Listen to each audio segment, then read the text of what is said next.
আসসালামু আলাইকুম, আমন্ত্রণ জানাচ্ছি আইজি ক্রিয়েশন নিউজ আপডেটে। সঙ্গে আছি আমি ইমতিয়াজ আহমেদ। শুরুতেই সংবাদ শিরোনাম। সাভারে হাদির মাথার খুলি, ডাক্তারের ভয়ঙ্কর তথ্য। সিঙ্গাপুরে হাদির অবস্থা খুবই সংকটাপন্ন। খালেদা জিয়া ও তারেক রহমানের নিরাপত্তা টিমের প্রধান কে এই শামসুল ইসলাম। ভারতীয় সাবেক কর্নেলের হুমকি, হাদির পর টার্গেট হাসনাত। বাংলাদেশের হাইকমিশনারকে তলবের পর বিবৃতি, যা জানালো দিল্লি। নেতানিয়াহুকে কড়া ভাষায় গোপন বার্তা হোয়াইট হাউসের। এবার বিস্তারিত। আমার দেশের সাথে মঙ্গলবার রাতে এক টক শোতে ঢাকা মেডিকেল কলেজ হাসপাতালের নিউরোসার্জন ও হাদির চিকিৎসায় যুক্ত ডক্টর আব্দুল আহাদ জানান, হাদির মাথার খুলি এখনও সাভারে সংরক্ষণ করে রাখা আছে। অন্যদিকে সিঙ্গাপুর জেনারেল হাসপাতালে চিকিৎসাধীন ইনকিলাব মঞ্চের মুখপাত্র শরীফ ওসমান হাদির অবস্থা খুবই সংকটাপন্ন। কিছুক্ষণ আগে নির্ভরযোগ্য সূত্রে এ খবর জানা গেছে। সংকটাপন্ন অবস্থাতেই এয়ার অ্যাম্বুলেন্সে করে গত সোমবার হাদিকে সিঙ্গাপুরে পাঠানো হয়। এয়ার অ্যাম্বুলেন্সেই তার অবস্থার কিছুটা অবনতি হলেও হাসপাতালে নেওয়ার পর কিছুটা উন্নতি হয়। মঙ্গলবার সারাদিন ও আজ সকালে স্বাস্থ্যের অবস্থা স্থিতিশীল থাকলেও দুপুরের পর স্বাস্থ্যের অবনতির খবর জানা যায়। এর আগে অন্তর্বর্তীকালীন সরকার ও পরিবারের অনুরোধে আরও ভালো চিকিৎসার জন্য হাদিকে যুক্তরাজ্যের বার্মিংহামে কুইন এলিজাবেথ হাসপাতালে পাঠানোর প্রক্রিয়া শুরু করেছিল সিঙ্গাপুর জেনারেল হাসপাতাল কর্তৃপক্ষ। তারা মেডিকেল রিপোর্ট সহ আনুষ্ঠানিকভাবে একটি চিঠিও পাঠায় কুইন এলিজাবেথ হাসপাতালে। স্বাস্থ্য পারমিট করলে যুক্তরাজ্যে পাঠানোর এই প্রক্রিয়ার মধ্যেই স্বাস্থ্যের কিছুটা অবনতির খবর জানতে পারে আমার দেশ। সূত্র বলছে, ওসমান হাদির মাথার খুব জটিল একটি অস্ত্রোপচার প্রয়োজন, তবে এজন্য সিঙ্গাপুরে হাসপাতালে ভালো ব্যবস্থা নেই। ব্রিটেনের বার্মিংহামের কুইন এলিজাবেথ হাসপাতালে এই অপারেশনের ভালো ব্যবস্থা রয়েছে। সূত্রটি আরও বলছে, শুরুতে ইনকিলাব মঞ্চ এবং বাংলাদেশ ও ব্রিটেনের কয়েকজন শুভাকাঙ্ক্ষী ওসমান হাদিকে ব্রিটেনে নেওয়ার প্রচেষ্টা নেন। তবে এখন বিষয়টি নিয়ে সরকার দ্রুত উদ্যোগী হয়েছে। আজ সকালে তিনজন উপদেষ্টা ফজল কবির খান, মোস্তফা সরোয়ার ফারুকী ও ডাক্তার সাইদুর রহমান কনফারেন্সে হাদির বড় ভাই ও ওমরের সঙ্গে কথা বলেন এবং সরকারের তরফ থেকে সব ধরনের সহযোগিতা ও উদ্যোগ গ্রহণের আশ্বাস দেন। সব ঠিক থাকলেও ওসমান হাদিকে লম্বা সফরে নেওয়ার মতো শারীরিক অবস্থা আছে কিনা সে বিষয়ে সিঙ্গাপুরের চিকিৎসকদের সবুজ সংকেতের প্রয়োজন। চিকিৎসকরা সফরের বিষয়ে সায় না দিলে তাকে ব্রিটেনে নেওয়ার চেষ্টা হবে ঝুঁকিপূর্ণ। এর আগে আজ সকালে ইনকিলাব মঞ্চে তাদের ফেসবুক পেজের একটি পোস্টে জানায়, হাদির স্বাস্থ্য স্থিতিশীল হওয়ার অপেক্ষায় রয়েছে সবাই। অপারেশনের জন্য প্রস্তুত করতে হলে প্রথমে শরীরকে সম্পূর্ণভাবে স্থিতিশীল করতে হবে। চিকিৎসা সিঙ্গাপুর অথবা ইংল্যান্ড যে কোনো জায়গায় হতে পারে।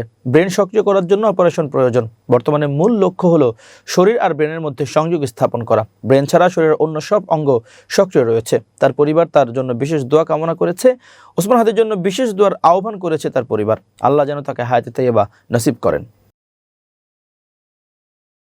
খালেদা জিয়া ও তারেক রহমানের সার্বিক নিরাপত্তা নিশ্চিত করতে প্রধান নিরাপত্তা কর্মকর্তার দায়িত্ব পেয়েছেন ব্রিগেডিয়ার জেনারেল অবসরপ্রাপ্ত ডক্টর AKM শামসুল ইসলাম। বুধবার বিএনপির সিনিয়র যুগ্ম মহাসচিব রুহুল কবির রিজভীর গণমাধ্যমে পাঠানো এক প্রেস বিজ্ঞপ্তিতে এ তথ্য জানানো হয়েছে।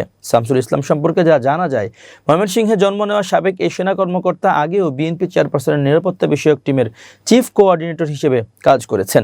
তাছাড়া তিনি একজন নিরাপত্তা বিশ্লেষকও। শামসুল ইসলাম আসন্ন ত্রয়োদশ জাতীয় সংসদ নির্বাচনে ময়মনসিংহ ৯ নান্দাইল আসনে বিএনপির সম্ভাব্য প্রার্থী হিসেবে প্রচারও চালিয়েছেন। জানা যায়, ডক্টর ব্রিগেডিয়ার জেনারেল অবসরপ্রাপ্ত AKM শামসুল ইসলাম জাতীয়তাবাদী ঘরানার হওয়ায় ফ্যাসিস্ট শেখ হাসিনা সরকারের রোশনালে পড়েন। এ কারণে 2025 সাল পর্যন্ত চাকরি থাকা সত্ত্বেও 2018 সালেই তাকে চাকরিচ্যুত করা হয়। তার অপরাধ, 2018 সালের জাতীয় সংসদ নির্বাচনে বড় ভাই সৌদি আরব পূর্বাঞ্চল বিএনপির সভাপতি অধ্যাপক রফিকুল ইসলাম নান্দাইল আসন থেকে বিএনপির মনোনয়ন প্রত্যাশী ছিলেন। এছাড়া তার ছোট ভাই AFM আজিজুল ইসলাম পিকুল বাংলাদেশের সর্বকনিষ্ঠ মেয়র, ময়মনসিংহ উত্তর জেলা বিএনপির সদস্য ছিলেন।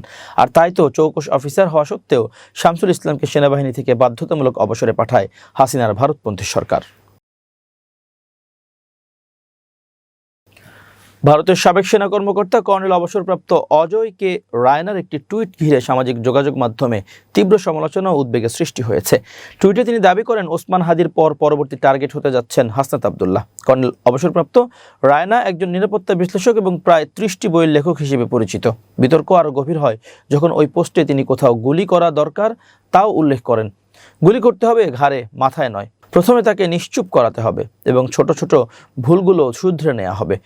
এই বক্তব্য সামাজিক যোগাযোগ মাধ্যমে ব্যাপক প্রতিক্রিয়ার জন্ম দেয়। এক্সে পোস্টটি প্রকাশের পর বাংলাদেশের বিভিন্ন প্রভাবশালী মিডিয়া হ্যান্ডেলার একে দেশটির রাজনৈতিক ব্যক্তিত্বদের বিরুদ্ধে সরাসরি হত্যার হুমকি হিসেবে আখ্যা দেন। কেউ কেউ ইনকিলাব মঞ্চের মুখপাত্র ওসমান হাদির উপর সাম্প্রতিক হামলার সঙ্গে এই বক্তব্যের সম্ভাব্য যোগসূত্র নিয়েও প্রশ্ন তোলেন। তবে বিতর্ক ছড়িয়ে পড়লেও কর্নেল অবসরপ্রাপ্ত অজয় কে রায়নার পরবর্তী এই বিষয়ে আনুষ্ঠানিক কোনো ব্যাখ্যা দেননি। একটি গণমাধ্যমকে দেওয়া প্রতিক্রিয়ায় তিনি বিষয়টিকে তাচ্ছিল্যের সঙ্গে উল্লেখ করে বলেন, সামাজিক যোগাযোগ মাধ্যমের পোস্ট নিয়ে অতিরিক্ত সংবেদনশীল হওয়ার প্রয়োজন নেই।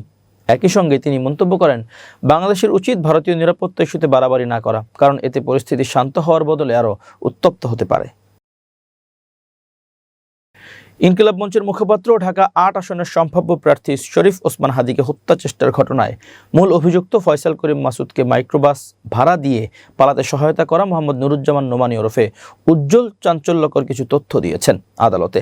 বুধবার ১৭ সেপ্টেম্বর সন্ধ্যায় ঢাকার অতিরিক্ত চিফ মেট্রোপলিটন ম্যাজিস্ট্রেট জাসিতা ইসলামের আদালতের নুরুজ্জামান নোমানীর রিমান্ডে শুনানি হয়। এদিন মামলার তদন্তকারী কর্মকর্তা ডিবি পুলিশের পরিদর্শক ফয়সাল আহমেদ তার ৫ দিনের রিমান্ড চেয়ে আবেদন করেন। এ সময় রাষ্ট্রপক্ষের আইনজীবী ওমর ফারুকী রিমান্ডের পক্ষে শুনানি করেন। শুনানি শেষে বিচারক আসামির ৩ দিনের রিমান্ড মঞ্জুর করেন। রিমান্ডের শুনানিতে মোহাম্মদ নুরুজ্জামান নোমানী জানান, হাদিকে হত্যা চেষ্টার মামলায় প্রধান সন্দেহভাজন ফয়সাল করিম মাসুদ ১২ ডিসেম্বর ঘটনার দিন একটি প্রাইভেট কার ভাড়া করেছিলেন। সেই গাড়ির চালককে ৩ বার ৩ স্থানে আসতে বলেছিলেন তিনি। প্রথমে গাড়িটিকে আসতে বলা হয়েছিল ঢাকার মৎস্য ভবনের সামনে, কিন্তু জুমার নামাজের পর গাড়িটিকে আসতে বলা হয় আগারগাঁওয়ের বিএনপি বাজারে। সবশেষ ধামরাই উপজেলার কালামপুরে যেতে বলা হয় গাড়িটিকে। সেখান থেকে গাড়িটিতে উঠে ময়মনসিংহে যান ফয়সাল। গাড়ি ভাড়ার সূত্র ধরে ফয়সাল করিমের সঙ্গে পরিচয় হয় বলে দাবি করেন নুরুজ্জামান নোমানী। তিনি বলেন, গত ৩ মাস ফয়সালের সঙ্গে তার সরাসরি দেখা হয়নি, হোয়াটসঅ্যাপের মাধ্যমে তিনি গাড়ি ভাড়া নিতেন। নুরুজ্জামান বলেন, ৯ মাস আগ থেকে গাড়ি ভাড়া নেয়ার সূত্র ধরে অনলাইনে হোয়াটসঅ্যাপে ফয়সালের সঙ্গে সম্পর্ক হয়। আমি তো দিছি ভাড়া, কিন্তু উনি কি করছে আমি বুঝতেছি না। হাদিকে হত্যা চেষ্টার দিন ফয়সাল পারিবারিক কারণ দেখিয়ে গাড়ি ভাড়া করতে চান বলে জানান নুরুজ্জামান। তিনি বলেন, সেদিন তার সব গাড়ি ট্রিপে থাকায় তিনি ফয়সালকে প্রথমে না করে দিয়েছিলেন, কিন্তু পরে তার বন্ধু সুমনের গাড়ির ব্যবস্থা করে দেন। নুরুজ্জামান বলেন, ফয়সাল প্রথমে গাড়িটি মৎস্য ভবনের সামনে পাঠিয়ে দিতে বলে। গাড়িটি সেখানে পাঠানো হলে তখন ফয়সাল বলেন, ভাই একটু সমস্যা, মৎস্য ভবনে যাব না, আপনি জুমার পরপরই বিএনপি বাজারের সামনে গাড়িটা পাঠিয়ে দিয়েন। পরে বিএনপি বাজারের সামনে আসার পরে দুষ্ট লোকটা বলে, ভাই আমি তো ওখানে থাকবো, চালক আসছে কিনা, খালি গাড়িটা আপনি কালামপুরে পাঠান। এরপর নুরুজ্জামান চালক সুমনকে ফোন করে গাড়ি নিয়ে কালামপুরে যেতে বলেন। বিচারক বলেন, ড্রাইভারকে চেনেন? নুরুজ্জামান বলেন, জি। ড্রাইভার কোথায় আছে জানেন? নুরুজ্জামান বলেন, তাকেও আনা হয়েছে, তিনি ডিবিতে আছেন। প্রসঙ্গত, গত ১২ ডিসেম্বর দুপুরে রাজধানী পুরানা পল্টনের বক্স কালভার্ট রোডে বিজয়নগর এলাকায় ইনকিলাব মঞ্চের আহ্বায়ক এবং ঢাকা ৮ আসনের সম্ভাব্য স্বতন্ত্র সংসদ সদস্য প্রার্থী শরীফ ওসমান হাদি একটি রিকশায় যাওয়ার সময় মোটরসাইকেলে করে আসা দুজনের একজন তাকে লক্ষ্য করে গুলি করে পালিয়ে যায়। গুলিতে হাদির মাথায় গুরুতর আঘাতপ্রাপ্ত হন। এ ঘটনায় গত ১৪ ডিসেম্বর ইনকিলাব মঞ্চের সদস্য সচিব আব্দুল্লাহ আল জাবের বাদী হয়ে হত্যা চেষ্টা মামলা করেন। আইনশৃঙ্খলা রক্ষাকারী বাহিনী গুলি চালানোর সঙ্গে জড়িত সন্দেহে দুজনকে শনাক্ত করে। তারা হলেন ফয়সাল করিম মাসুদ ওরফে দাউদ খান, প্রধান সন্দেহভাজন শুটার, এবং আলমগীর হোসেন বাইক চালক। এই ঘটনায় ইতোমধ্যে ফয়সাল করিমের স্ত্রী, প্রেমিকা ও শ্যালককে গ্রেপ্তারের পর রিমান্ডে নিয়েছে পুলিশ। এবার আন্তর্জাতিক প্রসঙ্গ। বাংলাদেশের হাইকমিশনারকে তলব করে নিরাপত্তা পরিস্থিতি নিয়ে উদ্বেগ প্রকাশ করেছে ভারত। বুধবার দুপুরে বাংলাদেশের হাইকমিশনার রিয়াজ হামিদুল্লাহকে তলব করে এই বিষয়ে উদ্বেগের কথা জানানো হয়। বুধবার দুপুরে ভারতের পররাষ্ট্র মন্ত্রণালয় থেকে এক সংবাদ বিজ্ঞপ্তিতে বিষয়টি নিশ্চিত করা হয়। বাংলাদেশের অন্তর্বর্তীকালীন সরকার তার কূটনৈতিক নিয়ম অনুযায়ী বাংলাদেশ মিশন ও পোস্টের নিরাপত্তা নিশ্চিত করবে বলে আশা করেছে ভারত। ওই বিজ্ঞপ্তিতে ভারত বলেছে, ভারতে নিযুক্ত বাংলাদেশের হাইকমিশনার রিয়াজ হামিদুল্লাহকে আজ পররাষ্ট্র মন্ত্রণালয় তলব করে বাংলাদেশের নিরাপত্তা পরিবেশের অবনতিতে ভারতের তীব্র উদ্বেগের কথা অবহিত করেছে। বিশেষ করে কিছু চরমপন্থী উপাদানের কার্যকলাপের প্রতি তার দৃষ্টি আকর্ষণ করা হয়েছে, যারা ঢাকায় ভারতীয় মিশনের চারপাশে নিরাপত্তা পরিস্থিতি তৈরির পরিকল্পনা ঘোষণা করেছে। ভারত জানিয়েছে, বাংলাদেশের সাম্প্রতিক কিছু ঘটনা নিয়ে উগ্রবাদের তৈরি মিথ্যা কাহিনী সম্পূর্ণরূপে প্রত্যাখ্যান করে দেশটি।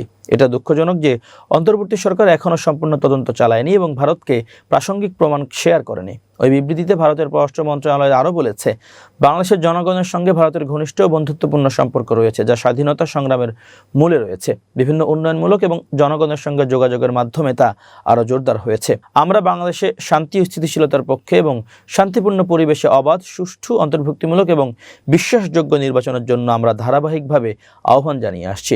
এর আগে গত সোমবার ঢাকায় ভারতীয় হাইকমিশনার প্রণয় ভার্মাকে তলব করেছিল বাংলাদেশের পররাষ্ট্র মন্ত্রণালয়। এর দুদিনের মাথায় দিল্লিতে বাংলাদেশের হাইকমিশনারকে তলব করা হলো। ফিলিস্তিনের গাজায় ইসরায়েলের এক হামলাকে যুদ্ধবিরতি চুক্তির লঙ্ঘন হিসেবে উল্লেখ করে ইসরায়েলের প্রধানমন্ত্রী বেনিয়ামিন নেতানিয়াহুকে কড়া ভাষায় গোপন বার্তা পাঠিয়েছে white house. President Donald Trump গাজায় এ যুদ্ধবিরতি চুক্তির মধ্যস্থতা করেছিলেন। সূত্রের বরাতে যুক্তরাষ্ট্রভিত্তিক সংবাদ ওয়েবসাইট এক্সিওসের খবরে বলা হয়, সাম্প্রতিক ইসরায়েলি হামলায় হামাসের সামরিক শাখার উপকমান্ডার রায়েদ সাদ নিহত হওয়ার পরই এ বার্তা পাঠানো হয়।